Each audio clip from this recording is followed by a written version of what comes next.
ಜಿಲ್ಲಾ ತಾಲೂಕು ಪಂಚಾಯತ್ ಎಲೆಕ್ಷನ್ ಹಿನ್ನೆಲೆ rowdy ಶೀಟರ್ಗಳ ಬೆವರಿಳಿಸಿದ್ದಾರೆ Chikkaballapur SP. ಜಿಲ್ಲಾ ಪೊಲೀಸ್ ವರಿಷ್ಠಾಧಿಕಾರಿ ಆವರಣದಲ್ಲಿ ಪರೇಡ್ ನೋಡಿ. ಜಿಲ್ಲಾ ಹಾಗೆ ತಾಲೂಕು ಪಂಚಾಯಿತಿ ಎಲೆಕ್ಷನ್ ಇರುವಂತ ಹಿನ್ನೆಲೆ ರೌಡಿ ಶೀಟರ್ಗಳ ಬೆವರಿಳಿಸಿದ್ದಾರೆ ಚಿಕ್ಕಬಳ್ಳಾಪುರ ಎಸ್ಪಿ.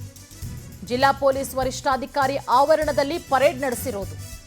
ಪರೇಡ್ನಲ್ಲಿ ಭಾಗಿಯಾದಂತಹ ರೌಡಿಗಳನ್ನ ಎಸ್ಪಿ ಬೆಂಡೆತ್ತಿದ್ದಾರೆ. ರೌಡಿಗಳಿಗೆ ವಾರ್ನಿಂಗ್ ಕೊಟ್ಟಿದ್ದಾರೆ ಎಸ್ಪಿ ಕುಶಾಲ್ ಚೌಕ್ಸೆ. ಪರೇಡ್ನಲ್ಲಿ ಸುಮಾರು 400ಕ್ಕೂ ಹೆಚ್ಚು ರೌಡಿ ಶೀಟರ್ಗಳು ಭಾಗಿಯಾಗಿದ್ರು. ಅಕ್ರಮ ಚಟುವಟಿಕೆಗಳಲ್ಲಿ ಭಾಗಿಯಾಗದಂತೆ ಖಡಕ್ ವಾರ್ನಿಂಗ್ ಅನ್ನ ಕೂಡ ಕೊಡಲಾಗಿದೆ.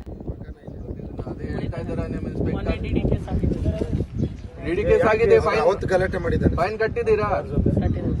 ಆಮೇಲೆ ಯಾಕೆ ಹೇಳ್ತೀರಾ ಸುಳ್ಳು ಕುಡಿಯಲ್ಲ?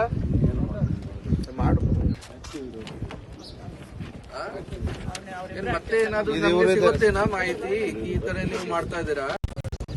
ಏನ್ ಮಾಡ್ತಾರೆ ಕೋರ್ಟಲ್ಲಿ? ಅವಾಗ ಕುಡಿದು ದೇವಪ್ಪನ ಗುಡಿ ಹತ್ರ ಅಲ್ಲಿ ಗಲಾಟೆ ಮಾಡಿಲ್ಲ. ಏನ್ ಕೆಲಸ ಮಾಡ್ತೀಯಾ? ಎಲ್ಲಿ? ಊರಲ್ಲಿ? ಬೇರೆ ಬೆಂಗಳೂರಲ್ಲಿ?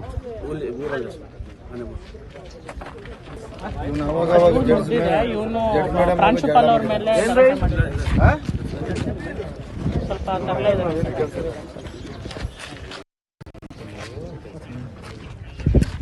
ಯಾರು? ಮಲ್ಲಿಕಾರ್ಜುನ್ ಸರ್, ಮಲ್ಲಿಕಾರ್ಜುನ ಒಂದು ಕ್ಲೋಸ್ ಮಾಡಕ್ಕೆ ಮಾಡಿದ್ದಾರೆ.